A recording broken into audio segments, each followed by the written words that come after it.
Are you ready, Monarch fans? It's time for the Old Dominion Football Show with Bruce Rader and Coach Bobby Wilder. Sponsored by a Step-in-Time Chimney. The offensive numbers were high again. The quarterback continues to improve, and the future looks bright. But another disappointing loss for the Monarchs at Middle Tennessee last weekend.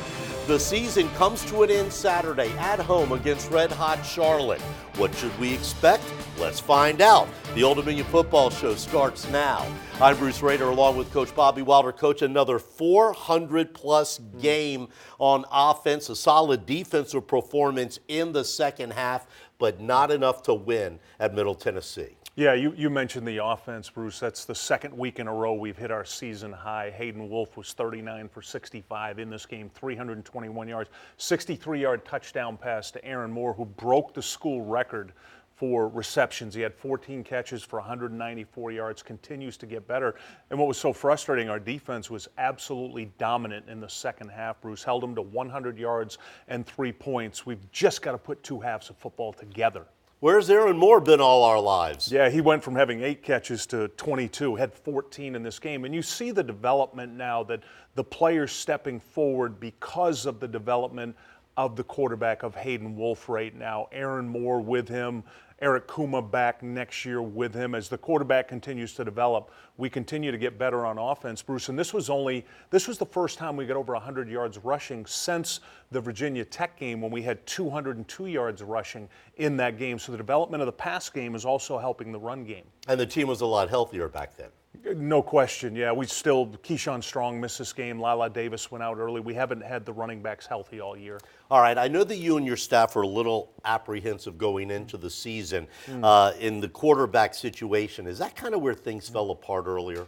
It's certainly, you look at the quarterback, that's the most important position on the team, and it just did not work out early in the season. Now we had those injuries at running back that we talked about that hurt us. We had some injuries in the offensive line at tight end, but since the change at quarterback, you can see how much better the offense is. We had a season high 371 yards 2 weeks ago against San Antonio. This week, 423 yards at Middle Tennessee. So since the change at quarterback, everything has gotten better on offense except the red zone part, and that's what we've really focused on this week in practice is the improvement in the red zone. And Hayden Wolf continues to improve every week. He does. Right now, Bruce, if he had enough attempts, he'd be 5th in the league in passing with only 3 games. He's averaging 247 yards a game passing. All right. A special holiday guest tonight as we get ready for Thanksgiving tomorrow. It is rare that fathers get to see their kids every day when they're in college, but when you are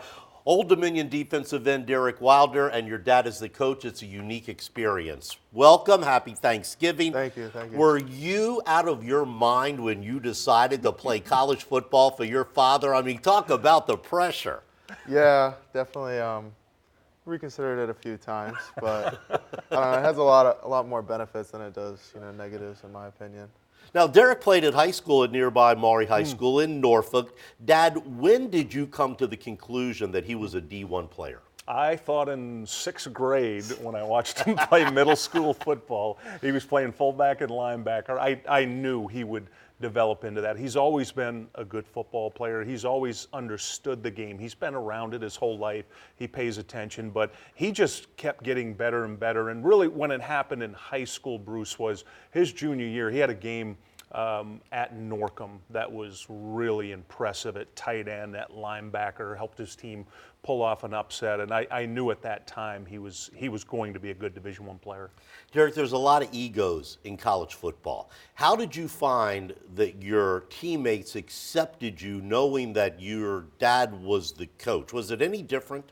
Yeah, initially that first semester I came in because I enrolled in early in January. So I came in and it was straight into winter workouts and spring ball. And at that time I knew that I just had to put my head down and just, bust my tail and show them that I wasn't any different than the rest of the guys on the team. And there were a lot of seniors at that time, seniors, juniors, like TJ Ricks, Anthony Wilson, Cole Adams-Hurd, that just kind of, made it clear amongst everybody in the locker room that I wasn't anybody different from the rest of the guys on the team. All right, your younger brother Drew is an outstanding offensive lineman at Jamestown. I hear he's going to Navy. Is that true, Coach? He is, yeah. We're both pretty excited about All right. that. Did you talk him out of playing for your dad? I didn't have to do any talking. He just knew. I mean, did you tell him about, come on, man, do yourself a favor, go somewhere else, don't put up with this? No. Do you guys talk a little bit about football? I mean, were you sort of like a mentor to him? A little bit. I mean, it was a little different where, at the time he was playing O-line, D-line, and I was playing, linebacker, tight end. So he always wanted to, be that tight end, but eventually he just realized that he'll have more success playing O-line.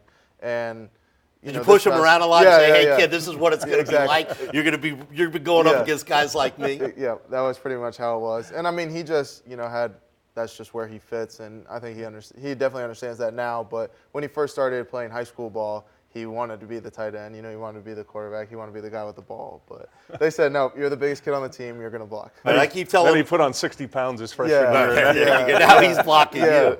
You better watch him Thanksgiving dinner. I got 2 sons. I can't imagine how great it would be for me. I keep telling my kids, I'm going to come and live with you when you go to college. And they're going, no, you stay away, Dad. It's a father's dream come true. It is, and just seeing him grow and develop and what he's done academically also, Bruce. He's got 2 undergraduate degrees in our business school, which is a really tough school. He's in a master's program right now. He's starting at DN. He's a captain. He's second on the team in sacks. He does everything the right way, and being able to see him every day, be around him every day, just watch him at practice, see him interact, it's been a dream come true and something I'll always cherish. All right, a great Thanksgiving story. Happy holidays to you guys. Thank you, Bruce. Quarterback Hayden Wolff has done a great job facing defenses, but can he handle Nathan Epstein and the 1-minute drill? That's next on the Old Dominion Football Show.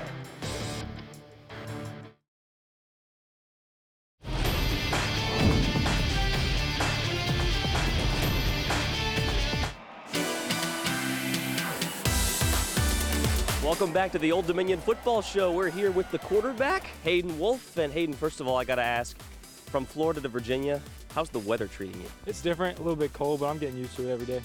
What is your best pump-up song that you listen to before a football game? I listen to a lot of Kodak. Being from Florida, he's big down there.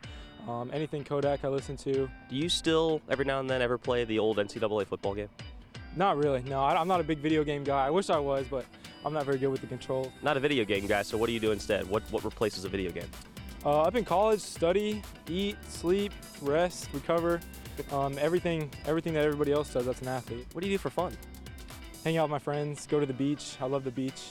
I'd rather be there than anywhere else besides the football field. So I go to the beach a lot, go hunting, fishing with my dad. Ever go surfing? I've never been surfing, but I've been skimboarding multiple times. I know how to skimboard. A little bit different. It's not actually riding the waves, but I do know how to do that. If you had one meal you could choose, what would it be? My dad's steak, mashed potatoes, mac and cheese, some strawberries. What's better, pumping up the home crowd or silencing the road crowd? Silencing the road crowd. Being a freshman, in a fun way, have the guys ever picked on you at all? Oh yeah, it happens every day. Coach Wickham gives me crap all the time, and all the other quarterbacks, they build on that, but it is what it is. I have a good heart. I often give it back to him too. All right, Hayden Wolff, he's the quarterback here at Old Dominion, joining us for the 1-minute drill here on the Old Dominion Football Show. Hayden, why don't you do me a favor and say goodbye to the Monarch Nation? Goodbye, Monarch Nation.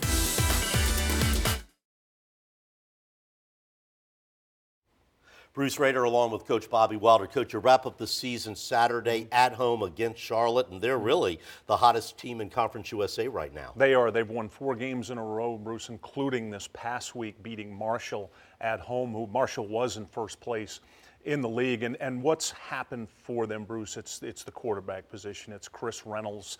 He rushed the ball 25 times for 150 yards in this game. He's a candidate for the Offensive Player of the Year. Then on defense, they've got Alex Highsmith, who leads the league in sacks with 10.5, who's a candidate for Defensive Player of the Year. So a couple of key players have been standouts and played good football for them. And they were able to sidestep the injury bug. They have. They've stayed healthy this year, and that's been a big thing. Generally, at this time of the year, the healthy teams are the ones like Charlotte and Florida Atlantic that are making a run at the title. I know Senior Day is a very emotional day for you. You've been with these kids for sometimes 5 years.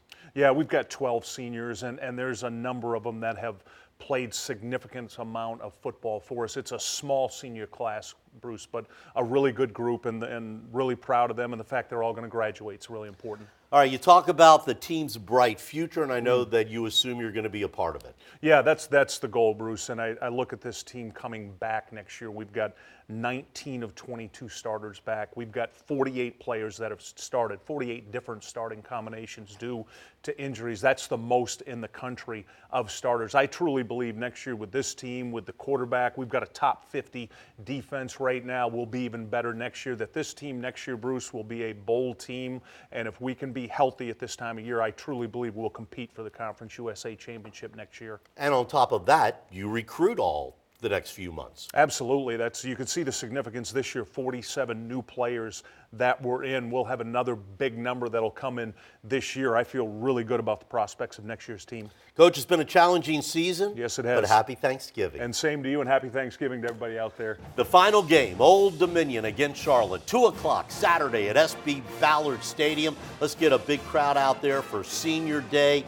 And happy Thanksgiving to everyone. Coach, good luck on Saturday. Thank you, Bruce. Appreciate it. Good night, everybody.